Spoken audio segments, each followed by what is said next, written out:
Hello everyone. जैसा कि हम लोग आज पढ़ने वाले हैं सीमीडी, और सीमीडी में आपका सबसे लास्ट टॉपिक है, तो लास्ट यूनिट भी कह सकते हैं, उद्यमिता। ठीक है, क्या नाम है? उद्यमिता।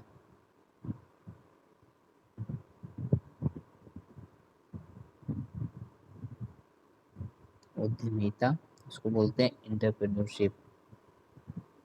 इंटरप्रेन्योरशिप,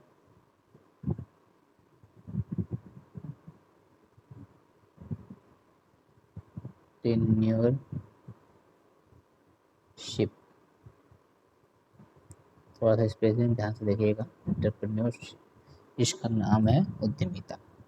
तो इस चैप्टर में हमको क्या क्या पढ़ना है, ध्यान से देखिएगा। इस चैप्टर में हमको बेसिकली क्या क्या पढ़ना है, तो मैं बता दूं। कुछ कैसे कॉन्सेप्ट होंगे, कॉन्सेप्ट मतलब उद्यमिता को लेकर के। दूसरा होगा आपका क्या इसका रोल होता है, रोल इम्पॉर्टेंट रोल प्ले करता है क्या।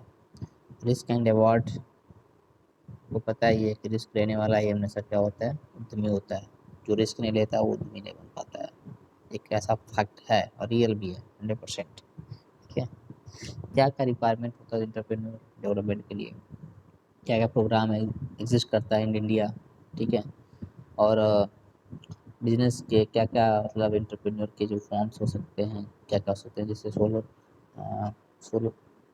प्रोप्राइटरशिप में, ठीक है, या फिर पार्टनरशिप में, या फिर कोऑपरेटिव, या फिर प्राइवेट लिमिटेड। ठीक है, ये सब चीज़ें बेसिकली आपको पता है कि जो आदमी होता है वो क्या करता है बेसिकली अपनी जीविका चलाने के लिए। ठीक है, अपनी जीविका चलाने के लिए क्या करता है, वो काम करता है। ये आपको पता होगा। भाई उसको जिंदा रहना है, अपने फैमिली को जिंदा रखना है, तो कहीं ना कहीं क्या करेगा, वो काम करेगा। ठीक है, काम करेगा तो काम के बदले क्या होगा, काम करेगा। जीविका चलाना है तो काम करेगा, काम करेगा तो इसके बदले में क्या होगा, इसके बदले में आपको पैसा मिलेगा। इस पैसे से आप अपनी आवश्यकताओं को पूर्ति करते हो। ठीक है, अपनी आवश्यकताओं की पूर्ति करते हो। जैसे आपको एग्जाम्पल के तौर पे अगर बताया जाए कि जो अध्यापक होता है स्कूल में पढ़ाता है, ठीक है, श्रमिक जो होता है कारखाने में काम करता है, डॉक्टर अस्पताल में कार्य करता है, बैंक में क्लर्क काम करते हैं। ठीक है, ये सब इससे कहीं ना जीविका चला कमाने के लिए कार्य करते हैं। ठीक है, जो कि आपको पता है। ठीक है, ये जो वो रोजगार पा रहे हैं या फिर किसी से स्वरोजगार अपना खुद का खोलना है, जैसे आप कोई व्यापारी है वो खुद का ही बिजनेस कर रहा है, तो उसको भी स्वरोजगार के अंतर्गत आता है, आपको पता होगा। तो कहीं ना कहीं आपको उद्यमी बन रहे हो या फिर कुछ प्रोग्राम आपके दिमाग में ऐसा चल रहा है कि हमको कुछ नया करना है। ठीक है, नया मतलब इन द सेंस कि आपको कुछ इनोवेटिव करना है जो कि आपको मार्केट में सरवाइव कर सकें, अच्छे से आगे बढ़ सकें। उसके लिए आपको नए नए थिंक अबाउट अपने दिमाग में लाना पड़ेगा। क्या हम ऐसा सोचें, क्या ऐसा नया करें इनोवेटिव कि हमारे जो प्लानिंग है वो सक्सेसफुल हो जाए। ठीक है, तो कहीं ना कहीं जब आपको उद्यमिता की जब बात आती है तो कहीं ना कहीं ऐसे चीज़ें होता है कि जो व्यक्ति जनरली क्या होता है कि वो नए चीज़ों का खोज करे। ठीक है, बिक्री और व्यवसाय चतुरता के संबंध में वो क्या करे, बहुत ज़्यादा प्रयास करे। ठीक है, नवीन खोजों को बार बार वो उसके दिमाग में रहे, आर्थिक मामलों को बदलता देखे। ठीक है, ठीक है, और जो आपका खोज करता है उसको जनरली क्या करता है, आर्थिक माल में बदल देता है। ठीक है, इसका क्या होता है असर कि जो आपका संगठन होता है जो आप बनाते हो, ठीक है, वो बहुत ही परिपक्व बन जाता है। ठीक है, जिस पर बहुत अच्छा असर पड़ता है इन फ्यूचर में। ठीक है, ओके।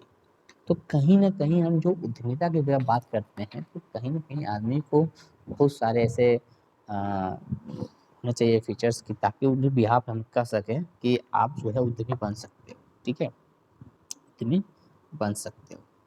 बहुत सारे अपने देश में बड़े-बड़े उद्यमी हैं। ठीक है, जो कि आज बहुत सारे पैसे कमा रहे हैं। ठीक है, ओके, चलो, ओके। कि कोई एक कभी-कभी अक्सर क्वेश्चन आपके पूछ लिए जाते हैं कि कोई उद्यमी के क्या-क्या गुण हो सकते हैं। ठीक है, कोई उद्यमी के, ठीक है, एक उद्यमी के क्या-क्या गुण हो सकते हैं। एक उद्यमी के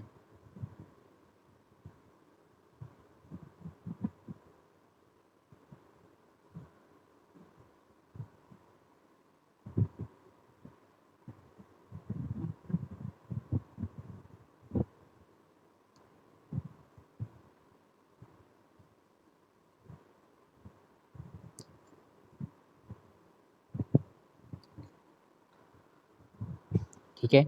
सबसे पहली बात है कि उसको आगे बढ़कर काम शुरू करके अवसरों का लाभ उठाना चाहिए। उसके अंदर ऐसा होना चाहिए, एक बार अवसर हम खो देते हैं तो उसको दोबारा नहीं आता, उस चीज़ को उसको समझना चाहिए। इसीलिए उद्यमी का जो पहला पहल होना चाहिए वो बहुत ज़रूरी है कि पहल करना, किसी चीज़ का पहल करना, ठीक है? ओके।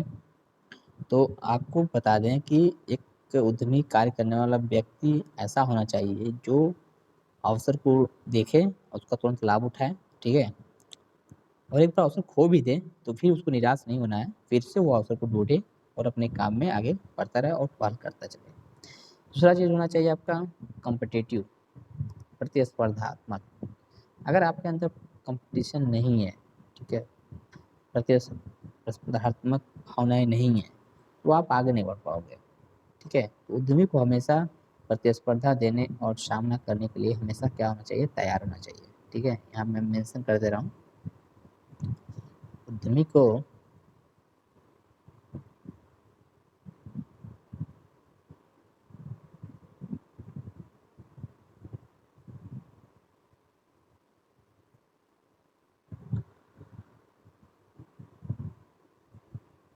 प्रतिस्पर्धा देने और सामना करने के लिए सामना करने के लिए करने के लिए तैयार रहना चाहिए।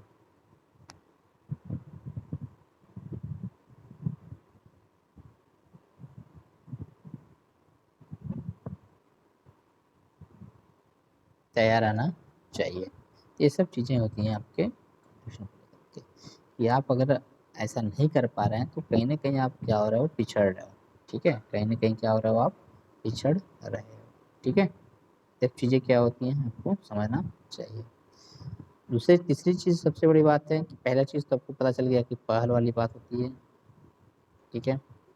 दूसरा चीज़ आपको पता चल गया कि आपको प्रतिस्पर्धा वाली बात होनी चाहिए, कि स्पर्धात्मक होना चाहिए। और तीसरा चीज़ होना चाहिए आपका बुद्धिमान, बुद्धिमान, ठीक है? बुद्धिमान का मतलब कि उद्यमियों को हमेशा अपने दिमाग को सक्रिय रखने और अपनी बुद्धि और ज्ञान को बढ़ाने की आवश्यकता भी होती है, ठीक है? जो अगर बुद्धिमान नहीं होंगे तो नई-नई चीज़ों का विकास कैसे करेंगे? नई-नई चीज़ों को मार्केट में अपने स्तर पे कैसे लाएँगे? तो कहीं न कहीं जो बुद्धिमान की बात होती है, इंटेलिजेंस की बात होती है, वो आपके उद्यमियों में थोड़ा-सा विकसित भी करने की आवश्यकता पड़ती है कि वो इन केस अगर आपको किसी कॉम्पिटिटर से आप आगे बढ़ना चाहते हो, तो आप क्या ऐसा दिमाग लगाओगे अपने मटेरियल को लेकर के, अपने कंटेंट को लेकर के कि आप उनसे आगे बढ़ सको, ठीक है? ये सब चीज़ें क्या होती हैं आपके बुद्धिमान के अंतर्गत आती हैं, ठीक है? अच्छा, उसके बाद से होता है दृश्य, विज़ुअलाइज़ेशन। जो उद्यमी होता है, ठीक है? जो उद्यमी होता है, ये जो इसका सोचने की क्षमता या फिर देखने की जो क्षमता होती है, अन्य पर्सन की अपेक्षा ज़्यादा होती है, याद रखना। यानी कि विभिन्न बिंदुओं पे, पहलुओं पे जाने से पहले कई बार एक बार अपने दिमाग से सोचते हैं, देखते हैं क्या ये सही रहेगा या नहीं रहेगा। या फिर वो आगे की सोचते हैं कि अगर इनकेस 10 साल बाद हम ऐसा करते हैं तो क्या होगा? तो जो दृश्य होती है, विज़ुअलाइज़ेशन पावर, ये सबसे इम्पोर्टेंट होता है आपके किसी भी उद्यमी के अंतर्गत, ठीक है? ओके? ओके। फिर आता है आपका नेतृत्व की गुणवत्ता भी होनी चाहिए। आपको मैं बता दूँ कि बड़े जो उद्यमी होते हैं, बड़े पैमाने पर क्या होते हैं, कहीं न कहीं उनके अंदर जो नेतृत्व या फिर जो बड़े पैमाने पर प्रेरित करने के लिए जो उद्यमियों में सक्षम होना चाहिए, ठीक है? वो होना उनके अंतर्गत तकनीकी कौशल, ठीक है? अगला जो होता है आपका तकनीकी कौशल। तकनीकी कौशल। ये सब चीज़ें क्या होती हैं आपके अंतर्गत, यानी कि एक उद्यमी के अंदर ये होना चाहिए कि इन केस अगर वो अ, उद्यमी बनना चाहता है तो कम से कम इतना तो उसके अंदर गुण होना चाहिए, ठीक है? अगर ऐसा नहीं है तो कहीं न कहीं वो चीज़ जो पिछड़ रहा है, ठीक है। अन्य लोगों की अपेक्षा जो कंपटीशन में उतरे हुए हैं आपके फील्ड में, वो कहीं ना कहीं आपको क्या कर रहे हैं, पछाड़ रहे हैं। ठीक है, ठीक है, ओके। ये सब चीज़ें होती हैं आपके उद्यमिता के अंतर्गत। ठीक है गाइस, फिर बात करते हैं उद्यमियों का वर्गीकरण। ठीक है, इसको रफ कर देते हैं।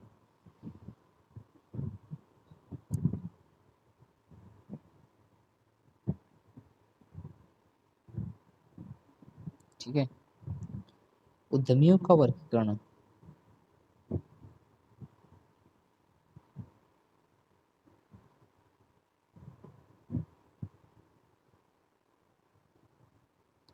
उद्यमियों का वर्गीकरण। ठीक है, उद्यमियों का वर्गीकरण। उद्यमियों को हम लोग जनरली कई वर्गों में विभाजित कर सकते हैं। अगर बात करें व्यवसाय के प्रकार के अनुसार, पहला अगर बात करें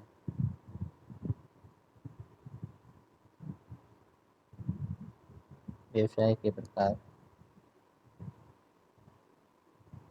प्रकार के अनुसार, ठीक है, अनुसार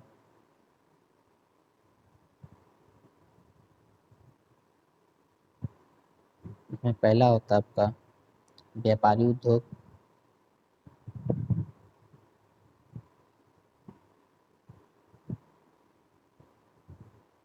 उद्यमी कह सकते हैं, दोनों उद्यमी के लिए। दूसरा औद्योगिक उद्यमी।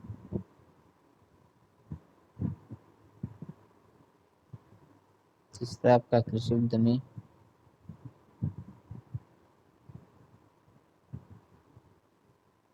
और दूसरा सबसे लास्ट सेवा उद्यमी।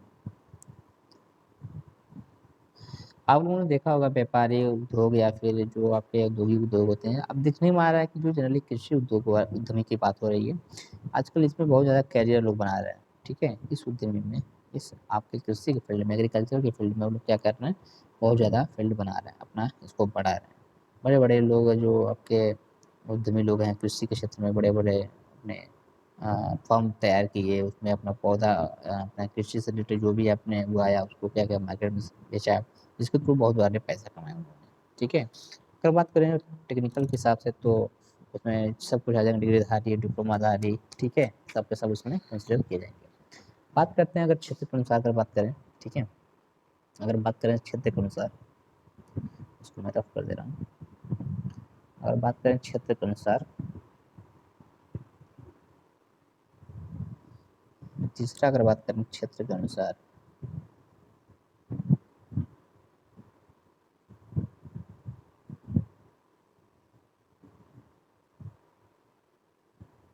क्षेत्र के अनुसार आपका शहरी उद्यमी,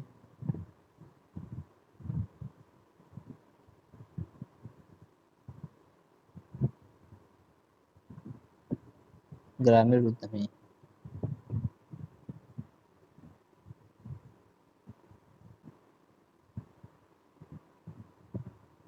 ठीक है, शहरी उद्यमी और ग्रामीण उद्यमी।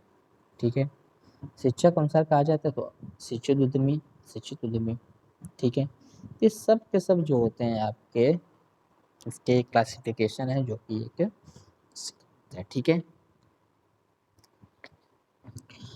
कोई उद्यमी की क्या क्या विशेषताएं हो सकती हैं, जैसा कि अभी हम लोग देखा था गुण में भी। अगर बात करते हैं विशेषताओं में तो अभी वहाँ पे हमने पढ़ा था कि उसको क्या करना चाहिए। उसका पहला वह पहल क्षमता होना चाहिए, पहल क्षमता होना चाहिए। दूसरा व्यापक ज्ञान होना चाहिए, व्यापक ज्ञान होना चाहिए। जोखिम उठाने की तत्परता होनी चाहिए, सबसे बड़ी बात ये जोखिम। इस पॉइंट को मैं बहुत बार खोजने का प्रयास कर रहा था, लिखने का प्रयास कर रहा था, लेकिन नहीं लिख पा रहा था, लेकिन अब जो है मुझे मिल गया। जोखिम उठाने की तत्परता या फिर उठाने की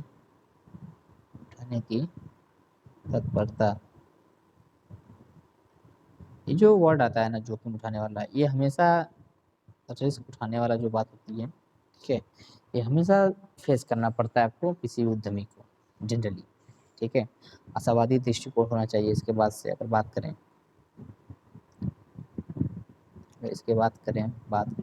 तो आशावादी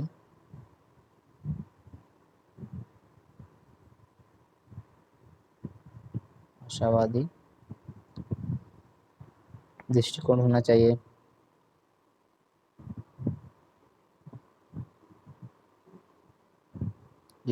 चाहिए। ठीक है। आत्मविश्वास होना चाहिए। नेतृत्व के गुण होने चाहिए।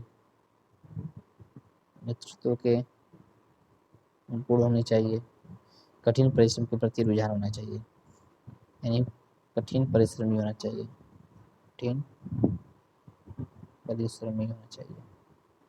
बस इतना बात याद रखना आप लोग, ठीक है।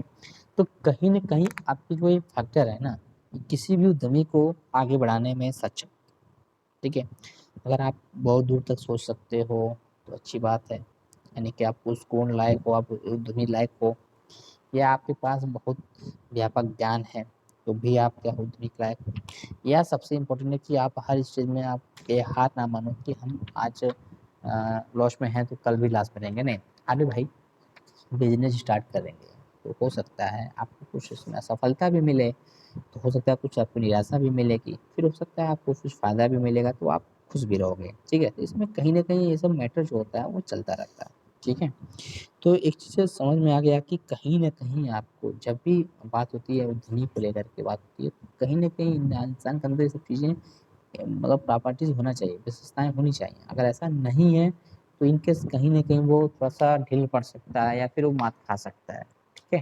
क्लियर? क्लियर? ठीक है। या फिर देखिए, अब यहाँ पे सबसे दिक्कत ये आता है कि जो उद्यमियों के सामने जो समस्याएँ आती हैं, ठीक है, वो क्या-क्या हो सकती हैं? ध्यान से देखिएगा।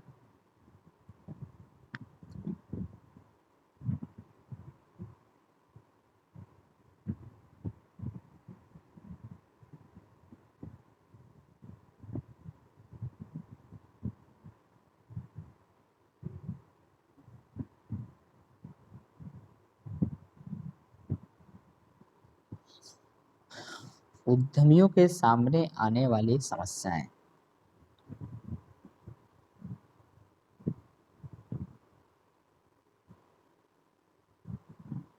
उद्यमियों के सामने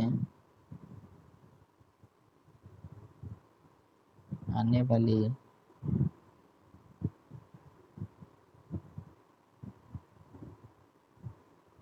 समस्याएँ, ठीक है।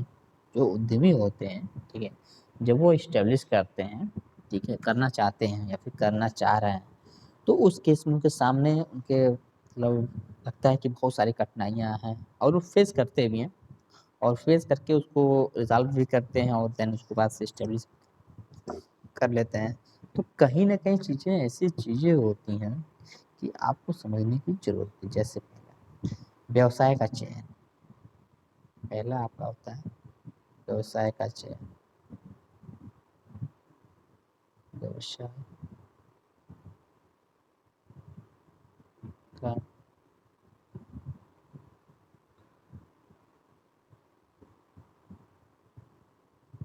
चयन।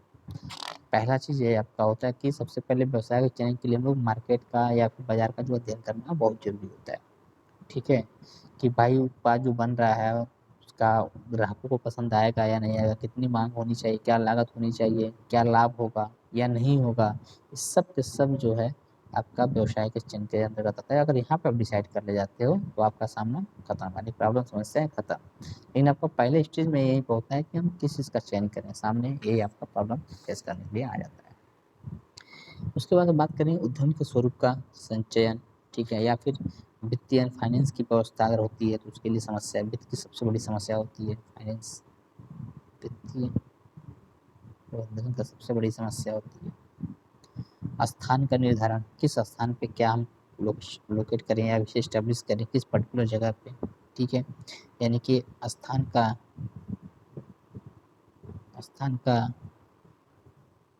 निर्धारण ध्यान से देखते हैं। ठीक है। मशीन एवं उपकरण, उपयुक्त श्रम शक्ति, सब के सब जो होते हैं इस समस्याओं के अंतर्गत ही आते हैं।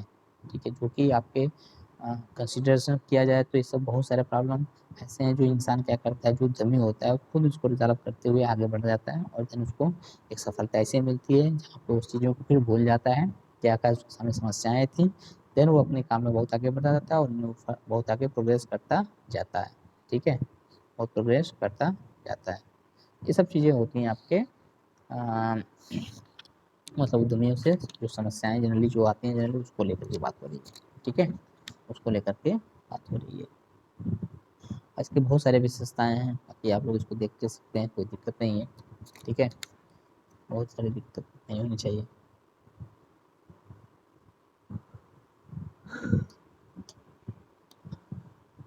बाकी फार्म ऑफ बिजनेस इंटरप्राइजेस के रूप में अगर देखा जाए तो एकल स्वामित्व, सीमित देयता भागीदारी या फिर सरकारी फर्म, एकल व्यक्ति कंपनी, कंपनी छोटी कंपनी, सब क्या होते हैं आपके, ये सब के सब उद्यमी के ही रूप होते हैं व्यापारिक के। ठीक है, व्यापारिक उद्यमी के भाई जो कोई एकल होगा तो कहीं ना कहीं खुद उसका मालिक होगा, पार्टनरशिप में होगा, साझेदारी में तो कहीं ना कहीं अपने दो से अधिक व्यक्ति होंगे।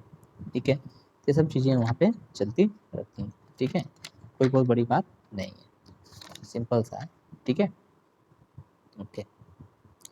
तो ये सब चीज़ें जो हैं आपके पॉइंट ऑफ व्यू से देखा जाए तो बहुत इम्पोर्टेंट भी हैं।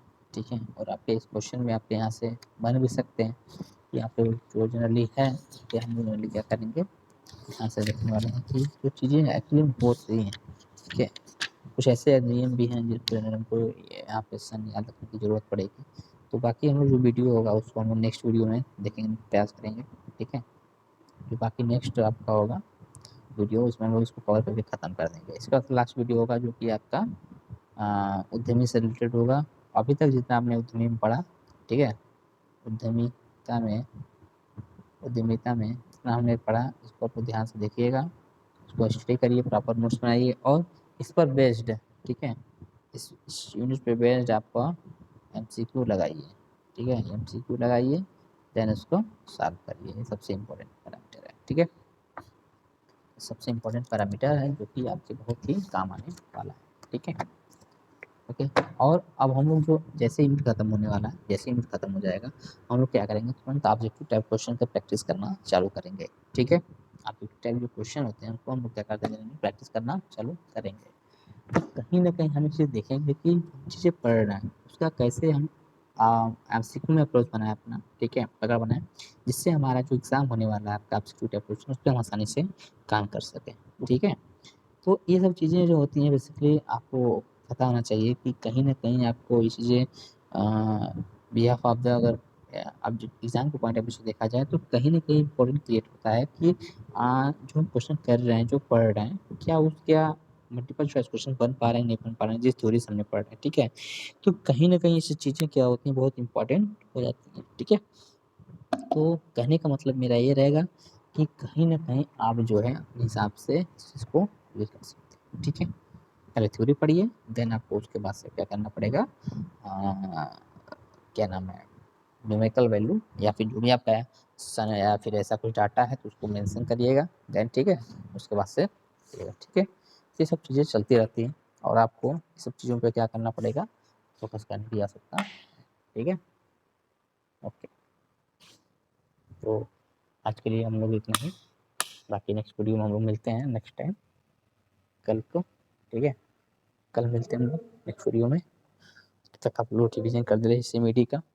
ठीक है, और मैक्सिमम से मैक्सिमम आप एक टू टाइप क्वेश्चन लगाते रहिए जिससे आपका सिलेबस भी कंप्लीट हो जाएगा और आपका काम भी हो जाएगा।